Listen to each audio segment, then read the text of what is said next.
कदर व्यूवर्स, मैं हूं सैफ सरोही कानून को टीवी से। दोस्तों, आज का मौजू इंतहाई इंटरेस्टिंग है। शेख रशीद के नॉमिनेशन पेपर्स जो मंजूर हो गए थे उनको चैलेंज कर दिया गया है।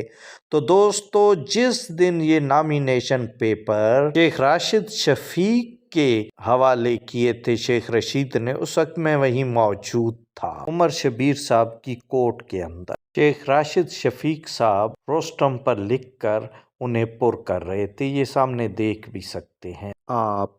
तो दोस्तों, उस वक्त मैंने शेख साहब से, जो सामने कुर्सी पर बैठे थे और पुलिस उनके इर्द गिर्द खड़ी थी कोर्ट के अंदर, मैंने पूछा कि आप इलेक्शन लड़ेंगे। शेख साहब ने कहा हाँ मैं इलेक्शन लड़ूंगा, और मैं इलेक्शन अपने मखसूस अंदाज में उन्होंने कहा कि वो बिलावल भुट्टो के खिलाफ लड़ना पसंद करेंगे। वकालतनामे पर मैंने भी दस्तखत किए, उनसे गपशप होती रही। दोस्तों, एक बात जो सबसे अहम और ज़रूरी है, शेख साहब डिटरमिन्ड थे कि वो इलेक्शन लड़ेंगे, और वो पुरुम्मीद भी थे कि जी हम लाजमन जीतेंगे, लाजमन जीतेंगे।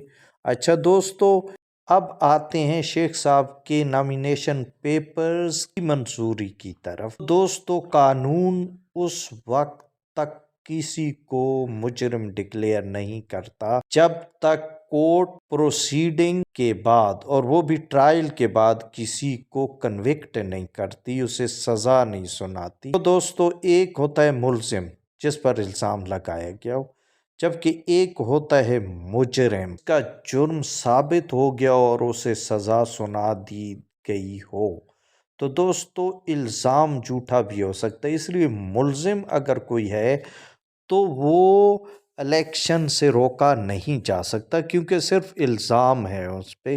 तारीख में देखें, कौसर नियाजी साहब शेखपुरा जेल में बंद थे और उन्होंने इलेक्शन लड़ा था और सबसे ज़्यादा वोट भी लिए थे।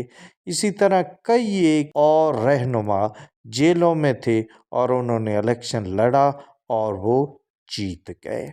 इस लिहाज से अगर देखा जाए तो शेख साहब के खिलाफ जो इतराज़ात आ रहे हैं कि जी वो तो FIRओं में मुल्जिम हैं, उनके नॉमिनेशन पेपर मंजूर नहीं होने चाहिए थे, मुस्तरद हो जाने चाहिए थे।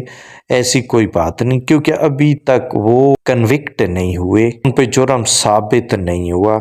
इसलिए जब वो कन्विक्ट हो जाएंगे उसके बाद अगर किसी इलेक्शन में वो अपने नॉमिनेशन पेपर दाखिल करते हैं तो फिर वो मुस्तरद होंगे। सैफ सरोही को इजाज़त दीजिए। आपसे दसबस्ता गुजारिश है, दरख्वास्त है और मौदबाना इल्तमास है कि मेरे चैनल को सब्सक्राइब करें।